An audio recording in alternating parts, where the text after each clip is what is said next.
আসসালামু আলাইকুম। আজকে আমরা নতুন কমপ্লিট মেশিনের ব্ল্যাঙ্কেট উপরে এবং নিচে দুটি ব্ল্যাঙ্কেটই আমরা নতুনভাবে ইনস্টল করেছি। তো সেটির কিউরেশন করতে হয় এটি নিয়ে আজকে আমাদের এই ভিডিও।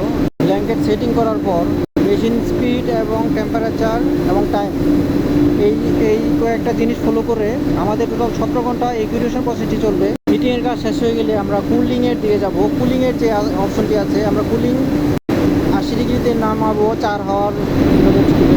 আমাদের পুরো কিউরেশন প্রসেসটি কমপ্লিট করতে হবে। এই কিউরেশনটি কমপ্লিট করতে টোটাল আমাদের 17 থেকে 18 ঘন্টা সময় লাগতে পারে। আমরা ছবিতে দেখতে পাচ্ছি আমাদের যে ব্ল্যাঙ্কেট বা কম্বল রয়েছে, এই কম্বলের সংস্পর্শে একটি রোলার রয়েছে। এই রোলারটি হিট এক্সচেঞ্জারের সাথে সম্পর্কিত। এই রোলারটি গরম হয়ে এই ব্ল্যাঙ্কেটের সংস্পর্শে এসে রোলার এবং ব্ল্যাঙ্কেট দুটি ঘুরতে থাকবে।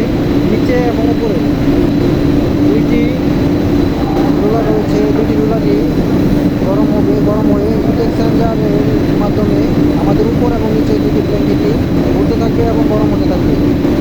হিটিংয়ের কাজ শেষ হওয়ার পর কুলিং হবে। কুলিংয়ের ক্ষেত্রেও সেম কিউরেশন